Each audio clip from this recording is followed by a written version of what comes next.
So welcome to week 5 of our IDK series. Through this series we've been asking the questions that you might have for an answer, I don't know. IDK, that's what it stands for, I don't know. And we are wanting to equip Christians, help you get a firmer grip on what it is that you believe and why you believe it. And if you're not a Christian, we want to help you understand what it is that Christians believe.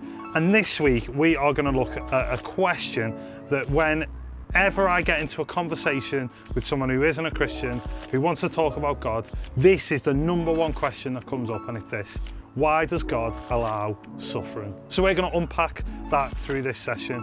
But have you ever heard someone say, God is in control? Something happens and they go, God's in control. God's in control. It's all right. God's got it all under control.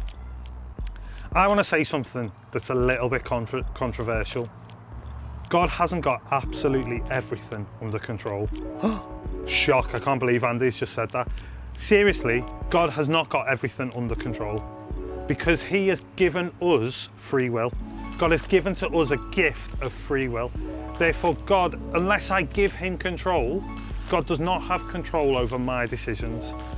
God, you see, come down here with me and I'll explain it a little bit more. You see, here I've got a hoop on the floor.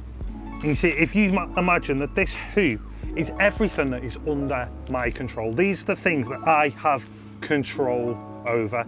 So I have control over how fast I drive my car. I control that. I have control over what clothes I wear, although sometimes Laura might control that as well. I have control over what football team I support.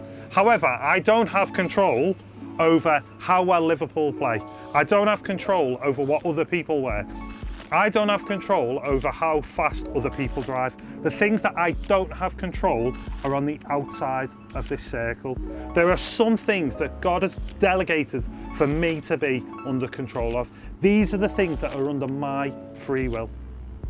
And the things outside of the circle are the things that are outside of my control. Now here's where I'm going to help you understand why I said that God isn't under control of absolutely everything. Because I've got a second hoop. And this second hoop encompasses everything that is outside of my control. Outside of my control is what is outside of this green circle. And the purple circle represents everything that God is in control of. You see, God is in control of absolutely everything, apart from the things that he has designated for us to be in control of. And you see, that's where free will comes in.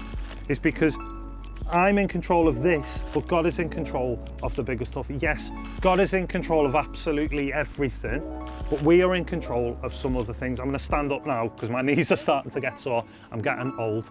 But you see, when we say God is in control, it can feel a bit passive. It can feel like, well, God's in control. I don't need to worry about anything. I don't need to do anything because God's in control. But actually, we have to be active. We have to be in control of the things that we have control over. We can't control the things that are outside of our control. That's God's thing, that's God's domain, but we can be under control of the things that we have control over. And that's important to help us understand why God would allow suffering, which we're going to get into in the second half of the session. But you're going to break into your groups now, you're going to answer some questions, and then we're going to come back in part 2 and talk deeply about why God might allow suffering.